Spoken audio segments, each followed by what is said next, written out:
No primeiro livro de Samuel, capítulo 30. Primeiro livro de Samuel, no capítulo 30, nós leremos do versículo 1 ao versículo 10.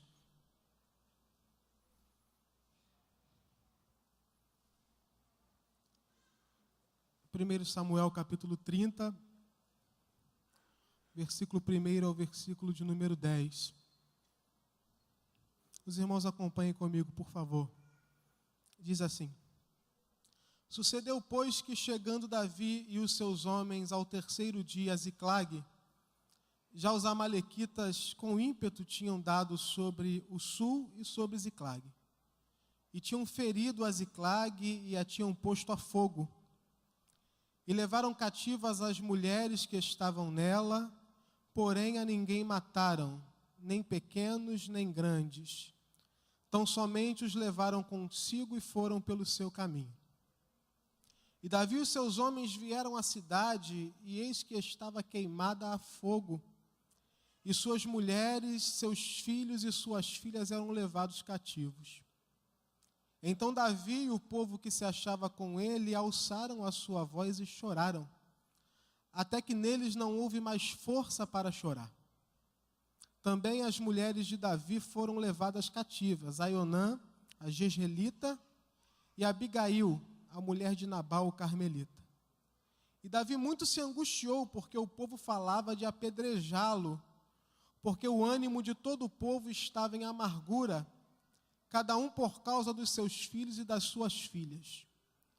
Todavia Davi se esforçou no Senhor seu Deus. Versículo 7 diz: E disse Davi a Abiatar o sacerdote, filho de Aimeleque: Traze-me, peço-te aqui o éfode. E Abiatar trouxe o éfode a Davi. Então consultou Davi ao Senhor, dizendo: Perseguirei eu a esta tropa? Alcançá-la-ei?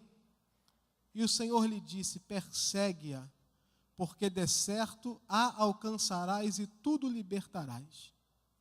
Partiu, pois, Davi, ele e os 600 homens que com ele se achavam, e chegaram ao ribeiro de Besor, onde os que ficaram atrás pararam. E seguiu-os Davi, ele e os 400 homens, pois que 200 homens ficaram atrás, por não poderem, de cansados que estavam, passar o ribeiro de Besor. Versículo 20. Também tomou Davi todas as ovelhas e vacas, e levaram-nas diante do outro gado, e diziam: Este é o despojo de Davi. E chegando Davi aos 200 homens, que de cansados que estavam, não puderam seguir a Davi, e que deixaram ficar no ribeiro de Besor, estes saíram ao encontro de Davi e do povo que com ele vinha, e chegando-se Davi ao povo, os saudou em paz. Glórias a Deus. Eu devo confessar aos irmãos que essa mensagem, o Senhor acendeu essa mensagem no meu coração em 2010. Há 7 anos atrás, portanto, o Senhor me deu uma mensagem aqui nesse texto. E quando Deus me deu essa mensagem, Ele disse a mim que eu a pregaria em alguns lugares, quando Ele confirmasse isso ao meu coração. E eu tenho feito assim. Só que, há alguns tempos atrás, eu disse à minha esposa: eu não quero mais pregar essa mensagem, não. Eu não quero mais pregar sobre o ribeiro de Besor. Eu acho que já chega.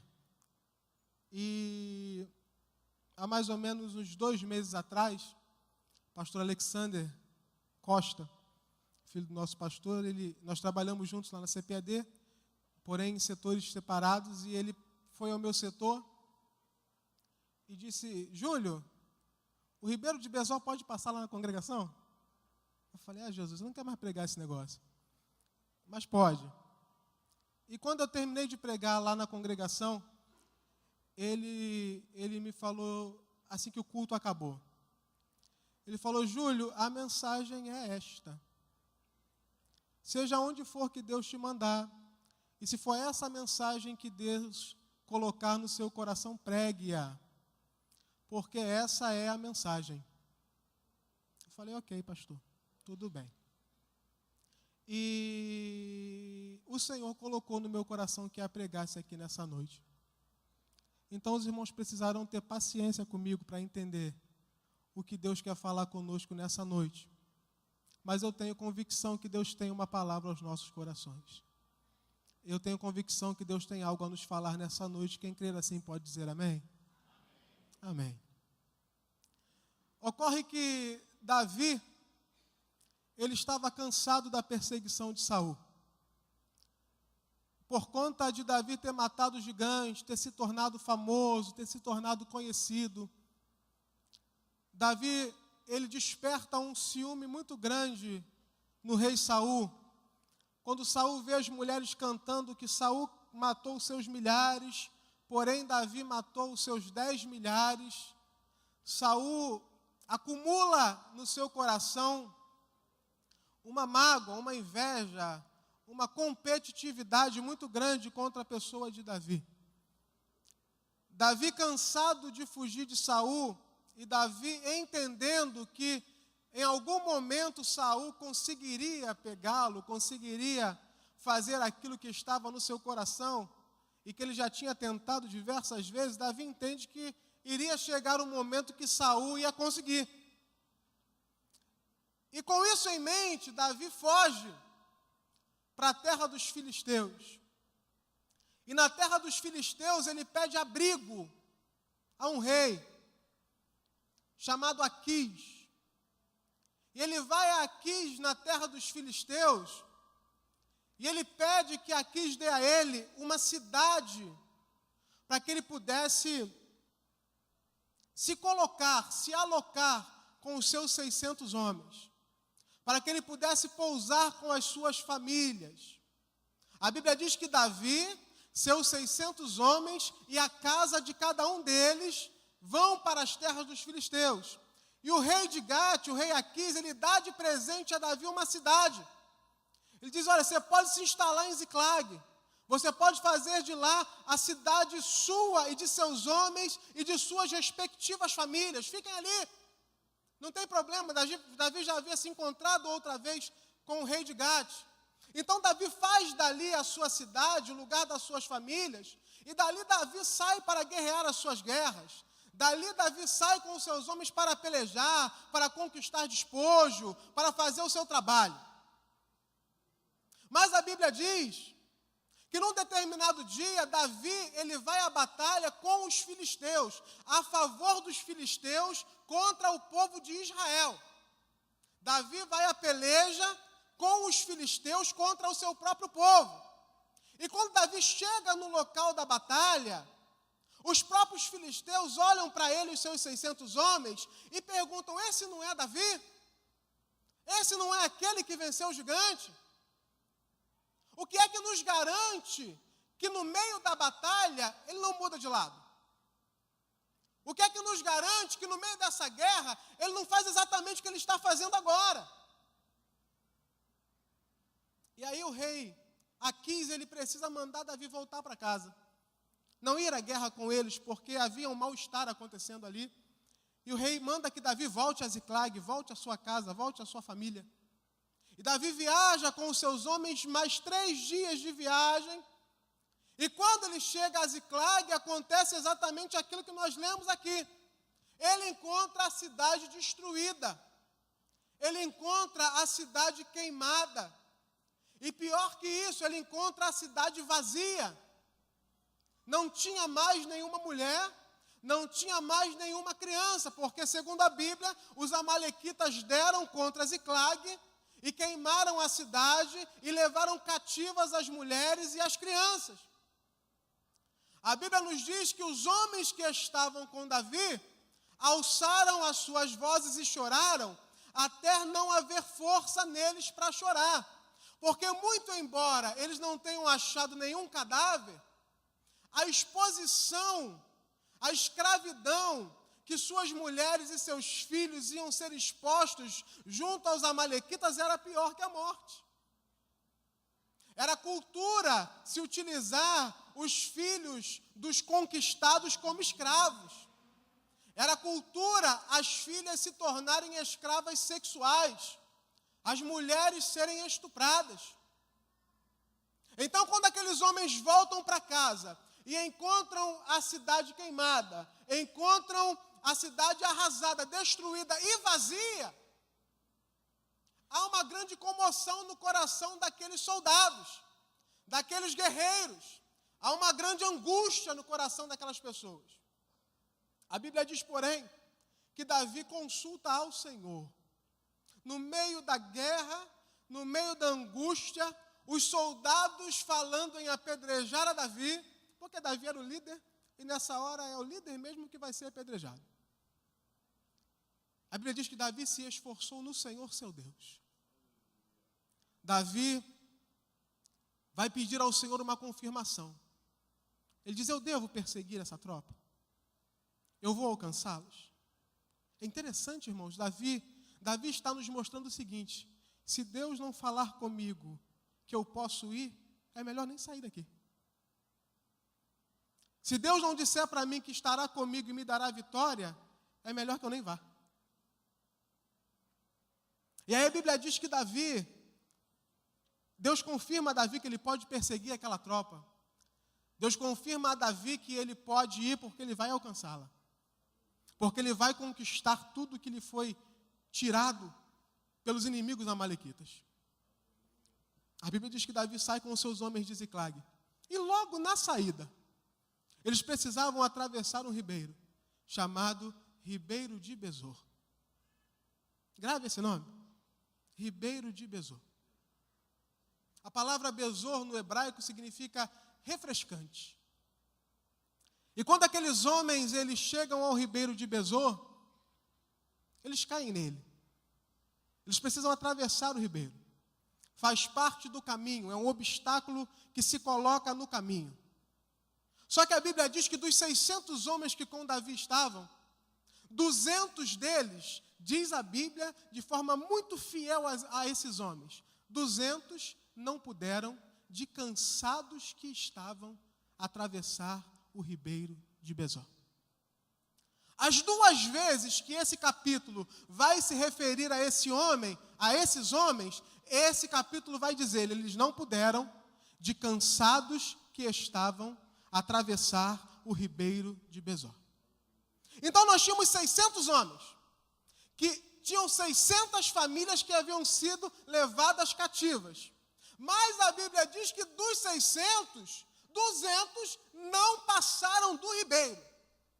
200 não puderam, de cansados que estavam, atravessar o ribeiro de Besor. E quando eu li esse texto há 7 anos atrás, e todas as vezes que eu leio esse texto, eu me pergunto, que cansaço é esse que faz com que alguém não consiga se levantar para salvar o bem mais precioso que ele tem? Que cansaço é esse? Que enfado é esse? Que esgotamento é esse? Que faz com que 200 homens de guerra, não são 200 homens fora de forma como eu, são 200 homens de guerra, são 200 soldados, são 200 guerreiros, são 200 valentes, são os valentes de Davi. A Bíblia vai dizer que homens de Davi, um homem sozinho defende um campo todo de lentilha. A Bíblia vai dizer que Davi está em determinado lugar, ele lembra de uma água, de uma fonte que tem, e está havendo uma guerra, e os homens saem e atravessam toda aquela guerra para trazer a Davi aquela água daquela fonte que ele tinha vontade de beber. E Davi diz, eu não posso beber uma água que poderia ter custado a vida dos meus companheiros. Davi oferece aquela água ao Senhor. Mas fato é que havia algo nesses homens que fez com que aqueles homens se esgotassem completamente, não conseguissem levantar para buscar as suas famílias. Aqueles homens, irmãos, nós não estamos falando de uns covardes. Nós não estamos falando de meninos. Nós estamos falando de homens de guerra. Se a gente voltar um pouco na história, em 1 Samuel capítulo 22, A Bíblia diz que Davi estava escondido numa caverna chamada Caverna de Adulão. Escondido de Saul.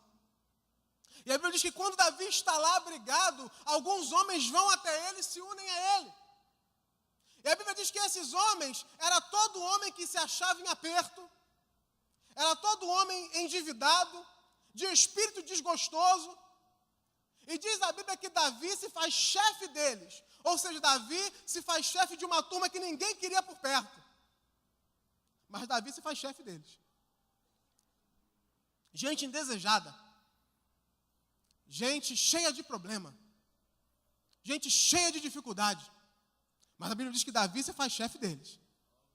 Então, alguns desses homens já tinham um histórico de uma vida sofrida. Alguns desses homens, agora 600, já tinham um histórico de uma vida de dificuldades, de uma vida de provação, de uma vida de lutas em que eles enfrentavam, eles eram guerreiros. A última delas era uma guerra que eles foram, não puderam pelejar, mas tiveram que fazer uma viagem de volta de 3 dias. Nós viajamos 16 horas para o Jequitinhonha. Cheguei aqui, não era ninguém. Conseguia nem levantar a mão. Falei para o pastor Celso, é missionário de primeira viagem. Os homens viajaram 3 dias. Era de van. Eles não viajaram de ar-condicionado, não. Nosso pastor está dizendo, não tinha ônibus, não tinha van, não tinha ar-condicionado. Talvez um cavalo, uma mula. E quando eles chegam, esperando, eu vou abraçar meus filhos. Eu vou receber o carinho da minha esposa.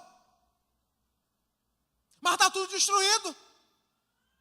Quando eles chegam, no caminho, quem sabe pensando, eu vou ver as crianças. Minha esposa está me esperando. Mas o que eles se deparam é com um cenário devastador de destruição e morte. Ora, comece a olhar para a história desses homens e veja se você não conhece alguma história parecida. Se você nunca viu alguém que, numa hora para outra, não conseguiu se levantar de cansado que estava.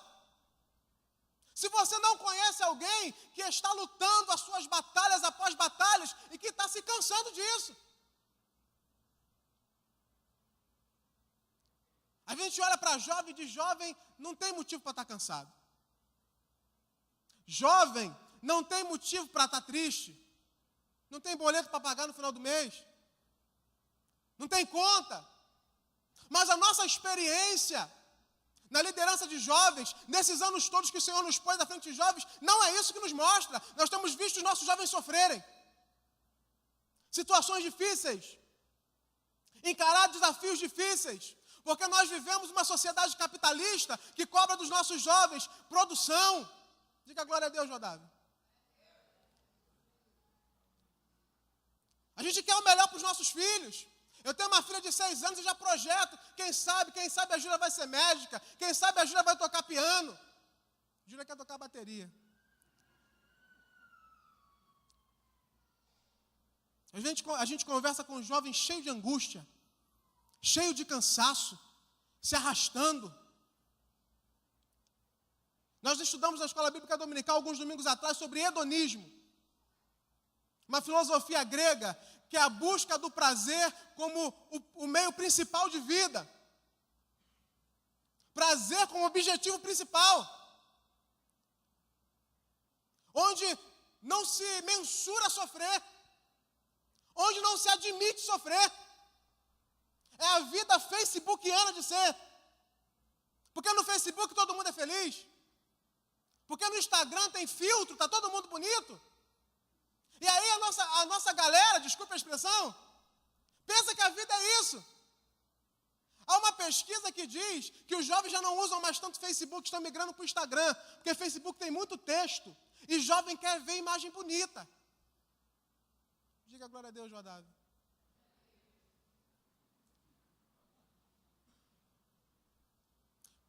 Só que o sofrimento é inerente à existência humana.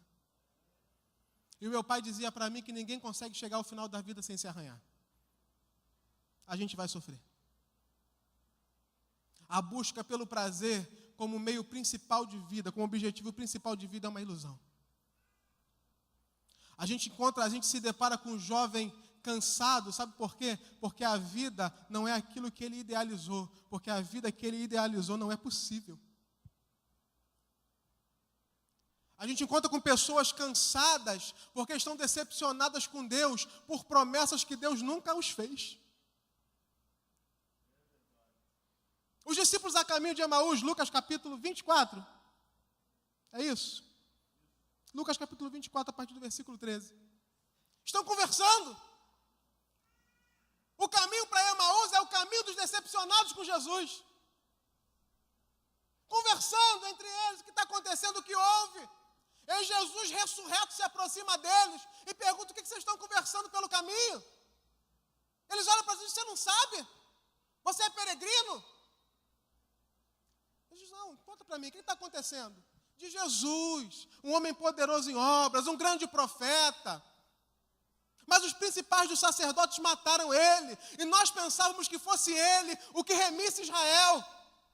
E remisse Israel, entenda, por libertar Israel do jugo do Império Romano. Mas Jesus nunca prometeu que ia libertar Israel do jugo do Império Romano. Pelo contrário, Jesus disse: o meu reino não é desse mundo. E por vezes a gente se decepciona com o Senhor Jesus por conta de algo que Ele nunca nos prometeu. Porque quem disse: tudo te darei se prostrado me adorares, foi o diabo, não foi Jesus. Foi o diabo que prometeu isso.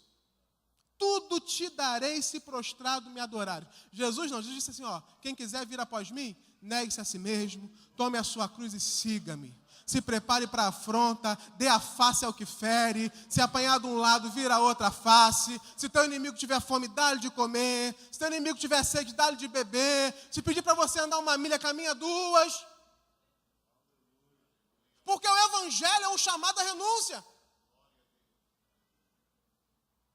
E muitas vezes nós nos decepcionamos com o Senhor por conta de coisas que Ele não prometeu. Porque nós fazemos as nossas aspirações, sonhamos os nossos sonhos, entregamos para Deus dizendo: Deus, resolve, faz acontecer. E Deus olha do céu e diz: eu nunca te prometi isso, Júlio. Se liga.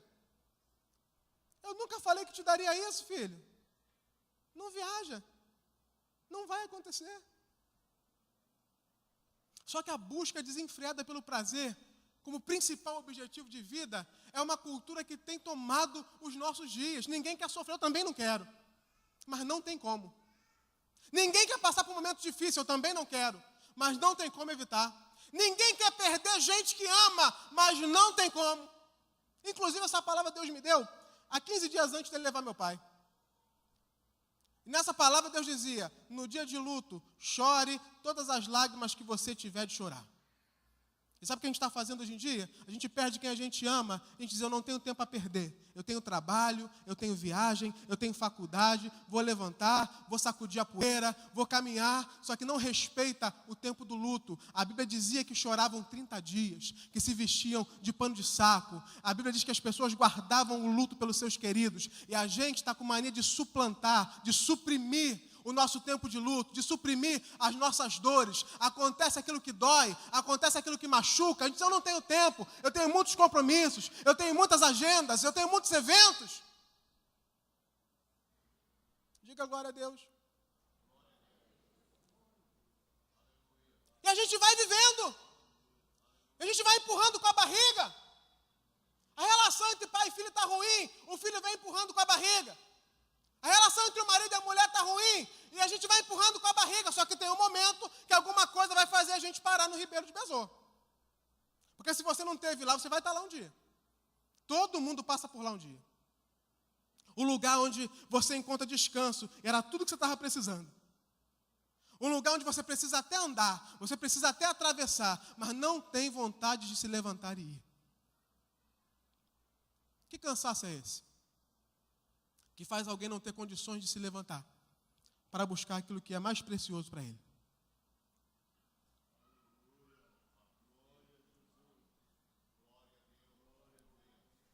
O prazer como objetivo principal de vida não é isso que eu leio na Bíblia. Lamentações de Jeremias, capítulo 3, versículos 27 e 28, o Senhor falou: bom é para o homem suportar o jugo na sua mocidade. É bom. Ele continua dizendo, assentar-se solitário, portanto, Deus o pôs sobre ele. Jovem, solidão por um tempo não é só bom, é necessário. Ninguém é feliz sozinho o tempo todo, mas por um tempo solidão é necessário. Por vezes estar sozinho é necessário para a gente fazer uma viagem para dentro de nós mesmos. O apóstolo Paulo falou assim, examine-se, pois, o homem a si mesmo. A gente precisa se examinar de vez em quando. A gente precisa se enxergar de vez em quando. É conforme Isaías no capítulo 6. Eu vi o Senhor assentado sobre um alto e sublime trono. E quando eu vi o Senhor, eu disse, ai de mim. Eu vi Jesus, eu vi o Senhor e me enxerguei. A gente precisa de se assentar solitário de vez em quando, para rever os nossos conceitos do que é servir a Deus, do que é entregar a vida ao serviço do Senhor, do que é dizer, Senhor, eu sou teu, do que é dizer, Senhor, eu entrego a minha vida nas tuas mãos. A gente canta, levanta as mãos e diz, eu sou apaixonado pelo Senhor, eu te amo, eu abro mão dos meus sonhos. Mas por vezes a gente precisa estar solitário. Para dizer, Senhor, será que tudo isso que eu canto é verdade? Será que tudo isso que eu falo é verdade? Será que o meu discurso tem caminhado lado a lado com as minhas atitudes? Será que a fé que eu professo na igreja aos domingos à noite é a mesma fé que eu professo na faculdade na segunda-feira? Será que o testemunho que eu dou na igreja no domingo pela manhã, ao lado da minha família, na escola bíblica dominical, é o mesmo testemunho que eu dou na terça-feira, na minha faculdade, com os meus amigos ateus? A ideologia de gênero diz o seguinte, você é o que você quiser, importante que você esteja feliz. Você decide quem você é. Você decide se você é homem, se você é menina, se você é menino. Importante é ser feliz. E quem disse que o objetivo principal da vida é ser feliz? Diga graças a Deus, me ajude a pregar. A Bíblia diz que Davi deixa os 200 homens cansados. E ele continua a sua viagem. E no meio do caminho ele encontra um servo de uma amalequita no deserto, doente, deixado para trás para morrer. Davi não sabe quem é, mas Davi trata do homem. Davi não sabe de que se trata, mas despretensiosamente, em ajudando alguém, está nascendo um grande livramento de Deus. Sem nenhuma pretensão, é só um homem que está doente, largado no deserto para morrer. E Davi ajuda. Mas quando ele ajuda, aquele homem retoma a vida, Davi pergunta, quem você é? Ele diz, eu sou servo de uma amalequita. E há poucos dias, nós incendiamos a sua cidade. Mas eu estava doente e o meu Senhor me deixou no deserto para morrer. Quantas vezes, quando Deus toca no seu coração para você ajudar alguém, pode estar nascendo um grande livramento de Deus. O escritor aos Hebreus disse, segui a hospitalidade, porque por causa dela, muitos até sem saber hospedaram anjos de Deus. Sem saber. Abriu a porta, hospedou alguém, era um anjo. Quando ele retoma a vida, Davi pergunta, você consegue me levar até onde eles estão? Claro. Se você prometer que poupa a minha vida, eu levo você lá. Está feito. Vamos buscar as nossas famílias. Porque já nasceu um livramento da parte de Deus. Fique atento, porque despretensiosamente pode nascer um livramento de Deus para a tua família. Às vezes sem querer. Às vezes sem pensar. Quando a gente abre o coração para o nosso próximo, pode estar nascendo um grande livramento de Deus para a nossa casa. Davi vai até os amalequitas, eles estão festejando, e a Bíblia diz que Davi guerreia contra eles. E Davi consegue vencê-los. Eles fogem, e os que não fogem morrem. E Davi consegue conquistar de volta todas as famílias dos 600 homens. Davi consegue conquistar de volta todo o despojo que os amalequitas haviam levado de Ziclag. Mas não apenas o despojo de Ziclag. Davi consegue pegar o despojo de todas as cidades aos quais os amalequitas haviam guerreado nos últimos dias. E vem Davi cheio de despojo. Agora só pense uma coisa comigo, permita-me conjecturar, não está na Bíblia. Tem 600 famílias, mas só tem 400 soldados. Tem 400 soldados resgatando 600 famílias. Imagina que eu fosse um daqueles que ficou lá, cansado. Quando os 400 chegassem, Juliane diria: cadê meu marido? Por que meu marido não vem me buscar? Júlia ia perguntar: cadê meu pai?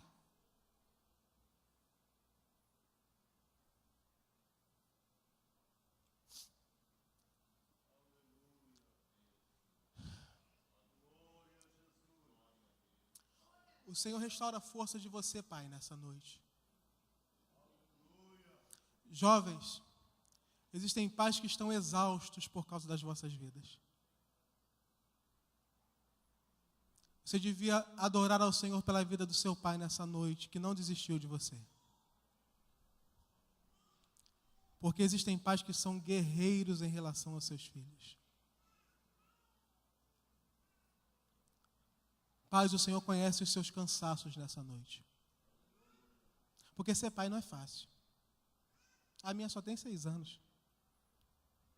Eu ouvi uma vez a Renata dizer a respeito do pastor Celso, que ele disse a ela que podia chamá-lo quando ela precisasse, inclusive se ele estivesse dormindo. Eu falei: eu vou ficar numa só. Porque para me chamar dormindo, deixa uma só. 2 é demais.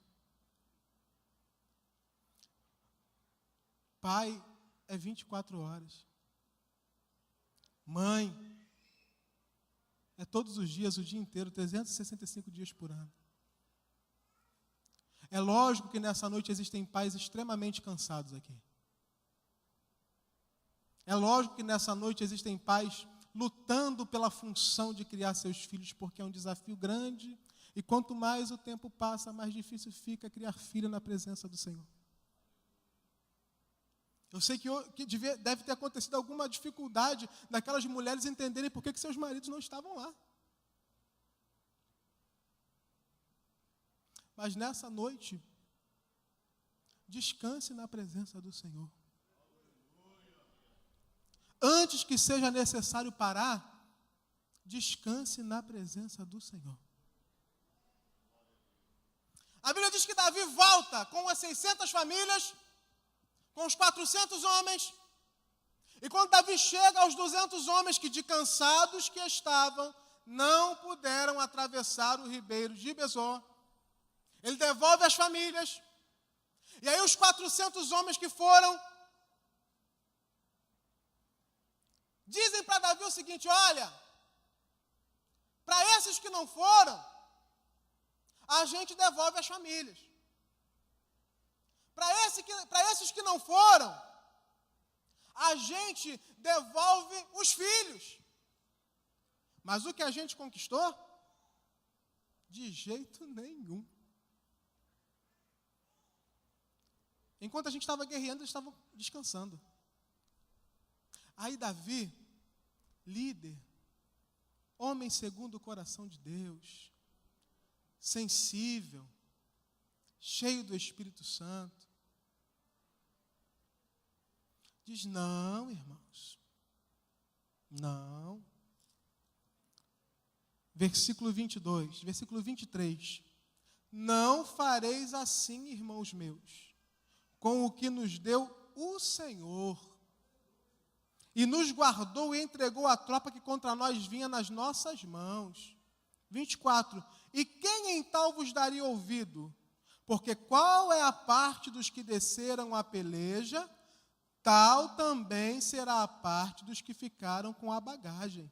Igualmente repartirão.